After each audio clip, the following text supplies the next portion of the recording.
Witam słuchaczy i widzów moich podcastów historycznych. Pierwsza wojna światowa dobiegła końca i świat łapał oddech po kataklizmie.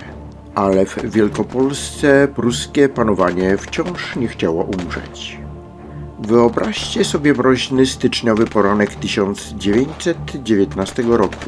Poznań wciąż oddycha niepewnością, a powstanie wielkopolskie trwa od kilku dni. Na obrzeżach miasta, w miejscu, które dziś kojarzymy z wakacyjnymi lotami, znajduje się niemiecka baza lotnicza.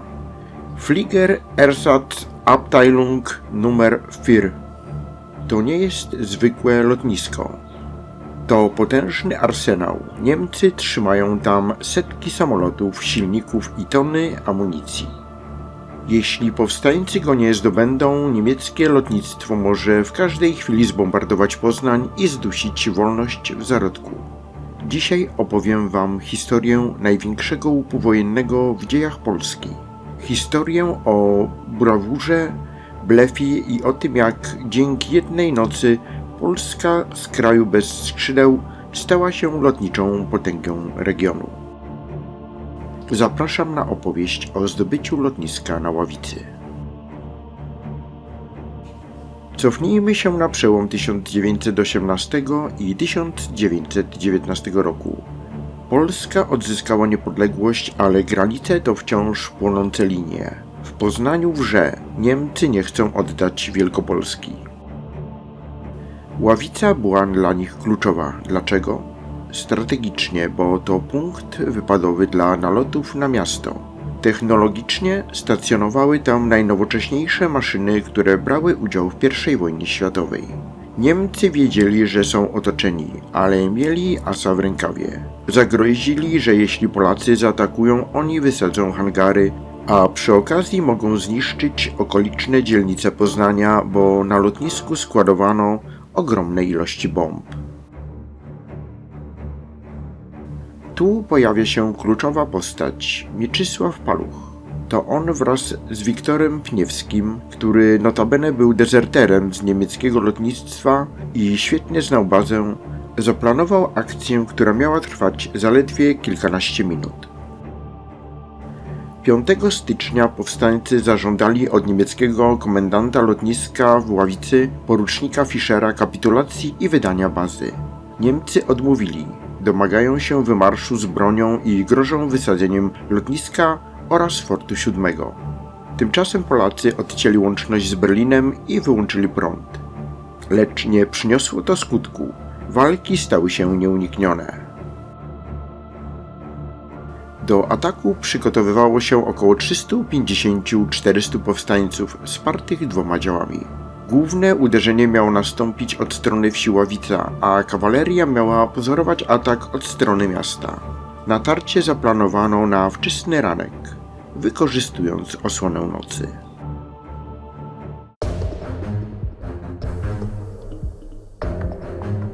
Jest godzina 6:30 rano, 6 stycznia 1919 roku. Święto Trzech Króli, ale powstańcy nie idą do kościoła. Skradają się pod ogrodzenie lotniska. Siły powstańcze to zaledwie kilkuset ludzi, głównie piechota, kawaleria i jeden pluton armat pod dowództwem Kazimierza Nierzychowskiego. Plan był prosty. Albo poddadzą się po pierwszym strzale, albo zaryzykujemy wszystko. Ważny moment. Polacy oddają 4 strzały armatnie. Jeden z nich trafia w wieżę kontrolną, drugi w koszary. To był psychologiczny knockout. Niemcy, mimo że mieli przewagę w sprzęcie, byli zdemoralizowani końcem Wielkiej Wojny. Pniewski, który znał wielu niemieckich oficerów, osobiście krzyczał do nich, by się poddali, bo są otoczeni przez tysiące ludzi, co było oczywiście nieprawdą. To był klasyczny, genialny blef. Po krótkiej wymianie ognia, w której zginął tylko jeden powstaniec i kilku Niemców, biała flaga powędrowała w górę. Ławica była polska. I teraz dochodzimy do sedna naszej historii. Kiedy Polacy weszli do hangarów, ich oczy musiały błyszczeć jak dzieciom pod choinką. To, co znaleźli, przerosło wszelkie oczekiwania. Słuchajcie te liczby. W hangarach na Ławicy i dodatkowo w fortach na Winiarach doliczono się ponad 300 samolotów, w większości zwiadowczych i szkolnych. Znaleziono też w bazie sterowców 20 karabinów maszynowych. W forcie 7 znaleziono zapasy bomb. Na Ławicy oraz w Winiarach znajdował się sprzęt wartości około 170 milionów marek. Były tam maszyny marki takie jak Albatros, Halberstadt, LVG, czyli legendarne Fockery. Tysiące silników, zapas paliwa, miliony części zamiennych. Po pierwsze, legenda Fokker D7. To była absolutna perła w koronie. Niemiecki myśliwiec, który był tak dobry, że w traktacie wersalskim wpisano specjalny punkt nakazujący Niemcom przekazanie wszystkich egzemplarzy aliantom. A my na Ławicy znaleźliśmy ich kilkanaście w świetnym stanie.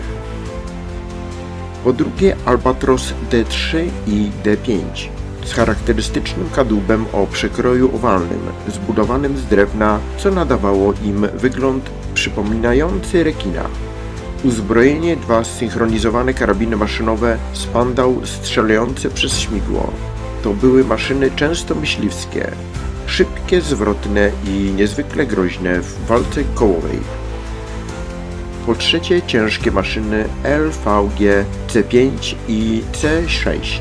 To nie były zabawki, to dwumiejscowe maszyny rozpoznawczo-bombowe.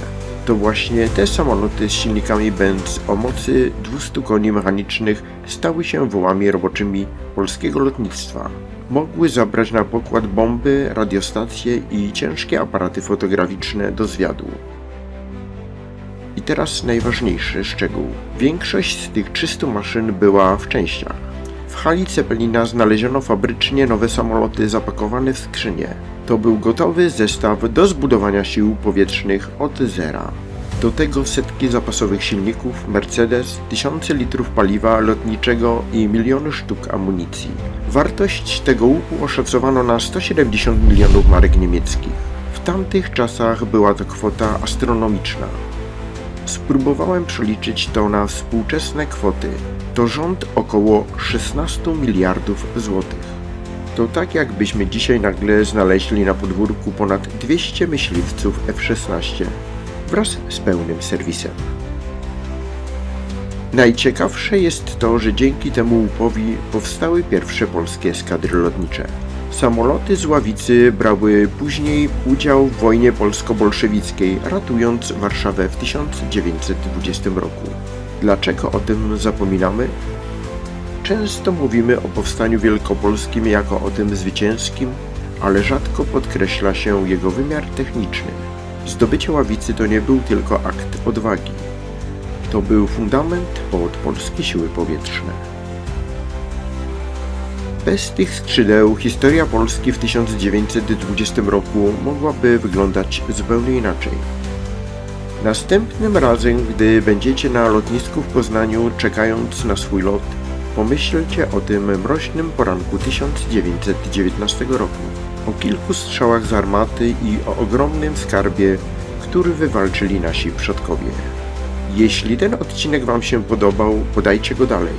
Niech świat usłyszy o największym łupie w dziejach Polski. Do usłyszenia w kolejnym odcinku.